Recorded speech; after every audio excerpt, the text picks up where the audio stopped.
कि इंडिया में 35-40 रुपए किलो आटा है और यहाँ पे 160-70 रुपए किलो आटा है। मुझे ये बताएं, उन्होंने इतनी ज़्यादा मतलब 1 अरब और 35 करोड़ के राउंड अबाउट उनकी आबादी है, उन्होंने फिर भी महंगाई को कंट्रोल किया या उस पर वर्क कर रहे हैं। हम क्यों नहीं कर पा रहे और आज उनकी एग्जाम्पल देने पर मजबूर क्यों है? इसकी सर मेन वजह ये माशिया से रिलेटेड आपका सवाल है। देखें, अगर वो उधर 40 रुपए किलो है तो उनके जो है ना रुपये की वैल्यू देखें।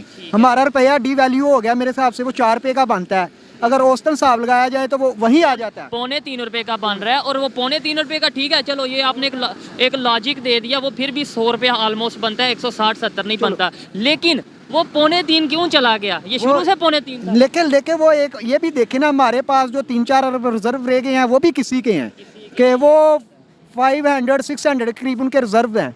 वो अपनी वाम को सब्सिडी भी दे सकते हैं, प्राइस कंट्रोल भी कर सकते हैं। हमारे पास देखे दिन ब दिन पैसा डिवैल्यू हो रहा है। कोई तो बात है ना कि आप ये कह रहे हैं, यही बात हमारे मिनिस्टर ने किया कि वहाँ पे ये हो रहा है, वो हो रहा है वहाँ पे। अब आज हम उनकी तारीफ़ें करने पे मजबूर हैं या उनकी जो अच्छी चीज़ें हैं वो दुनिया को बताने पर मजबूर हैं। हम पॉलिसी उनकी क्यों नहीं अडॉप्ट कर लेते? जैसे उन्होंने बेहतरी किया, हम क्यों नहीं बेहतरी? सिर्फ एग्जाम्पल देनी है। वो इसलिए नहीं, वो हमसे आगे निकल गया। उधर वो जो है ना, हम जिसको कहते हैं मुक्तदरा, जो एस्टेब्लिशमेंट जिसे कहते हैं, वो जो है ना वो अपना काम करती है। वो सियासतदान वो अपना काम करते हैं। इस हमारे ऊपर तो सारी डायरेक्ट इनडायरेक्ट एस्टेब्लिशमेंट ने हुकूमत की है। जो बंदा मुल्क को थोड़ा स्टेबलाइज करने लगता है, जो अपने पाँव पे खड़ा होता है, उसके नीचे से ये चारपाई खींच लेते हैं। ठीक है, पाकिस्तान एक एग्रीकल्चर कंट्री है, ये हम किताबों पे भी पढ़ते आए हैं, दुनिया को भी यही बताते रहे हैं कि पाकिस्तान एग्रीकल्चर कंट्री है। एग्रीकल्चरल कंट्री में आटा 160-170 रुपये होना एक शर्म वाली बात नहीं है?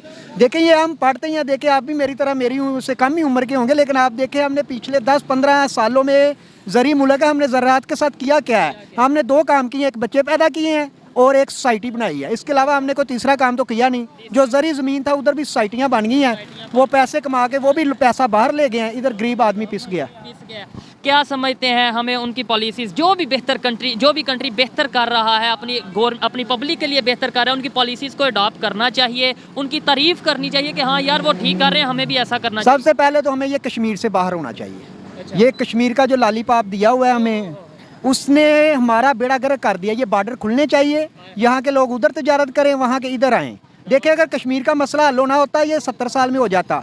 जिधर ये चाहिए, 4 जंगें हो गई हैं, किसी एक जंग में ये जो ऊपर बैठे हुए हैं उनको होश के नाखल लेने चाहिए। जो इनके पास है वो इनको दें, जो उनके पास है उनको देखो। बीच में ऐसी पॉलिसी बनाएं कि लोग आपस में मिलजुल सके, कारोबार कर सके, ताकि ट्रेड हो और साथ में मिलल जुल भी हो, गलत फहमियाँ दूर हों। इसके लिए आपको चाहिए विजनेबल लीडर।